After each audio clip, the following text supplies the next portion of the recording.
Okay lang po kayo?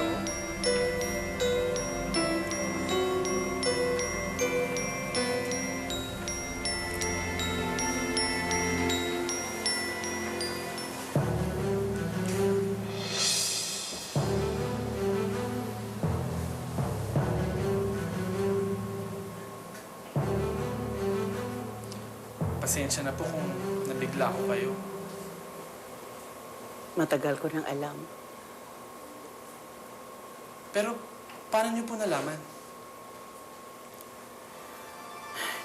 Kilala kong apo ko. Sa tanda ko bang ito eh.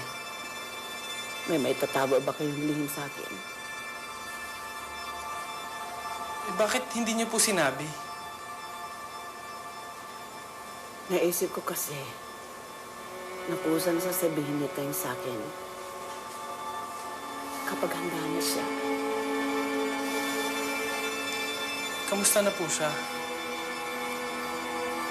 Bobby, hindi mabuti ang kalagayan niya dito. Kailangang ilabas natin siya dito sa ospital. Ha? Pero Lola, makakabuti po sa kanya dito. Matutulungan siya. Hindi pangkaraniwang tao si Teng. Hindi ito ang lugar na dapat sa kanya. Hindi ko po maintindihan. Hindi niyo siya dapat dinala dito sa ospital.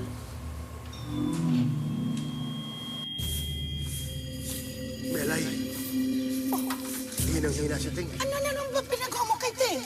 Alam mo nang nanghihina yung bata pag ginamit ang lakas eh. Ano mo naman, Adoy? Halos hindi na siya makakilos eh. Ano gagawin natin? Dali natin sa ospital. Tara na. Ano nangyari? Tulungan niyo ako. Sige, dito tayo. Nahulog sa kabayo eh. Opo, higaan niyo ko dito.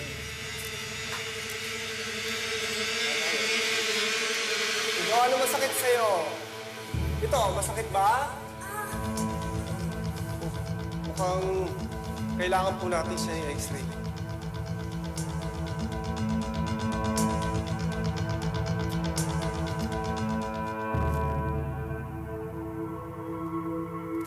Bakit ganyan? Parang kakaiba ang mga buto niya. Dok, parang bakal.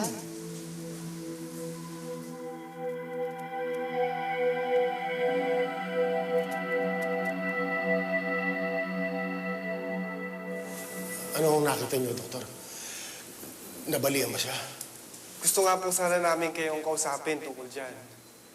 Ayon mo kasi sa resulta ng aming x-ray, kakaiba po ang mga buto sa katawan ni Teng. Ano ang ibig niyo sabihin? Parang bakal po ang mga buto ni Teng. Ano? Dok, baka mali ang x-ray niyo. Ba't naging bakal ang buto ng apo ko?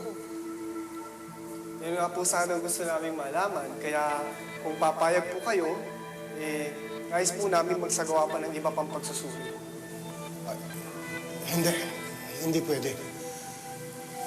Pero kung mapapatunayan po natin ang mga bakal ang buto ni Teng, malaki hong kahalagahan ito sa siyensya. Hindi ko pwede. Maraming salamat po, Doktor. Ayokong paglaruan nila ang apo ko. Tara, Melay. Pero, Salamat po, Doktor. gusto tayo magtanggol.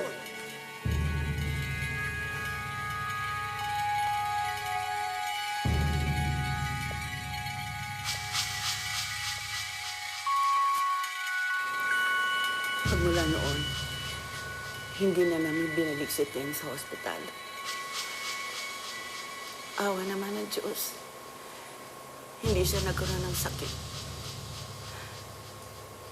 Kaya nakikita mo, Bobby, mali na nanito siya. At kailangan ilabas natin siya dito sa lalong madaling panahon bago siya pag-interesan ulit. Pasensya na po, Lola. Mukhang napasama pa po hata yung pagdala namin dito sa kanya. Hindi naman niyo alam eh. Wano, ilabas na natin siya.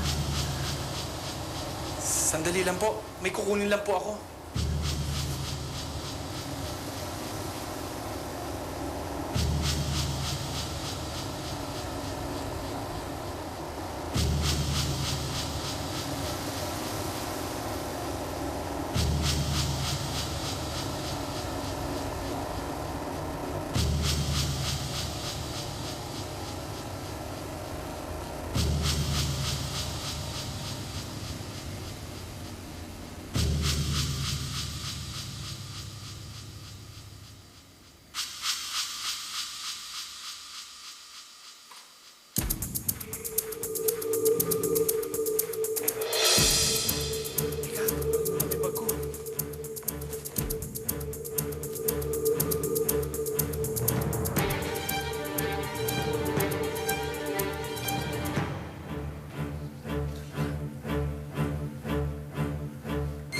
Hugasan niyo,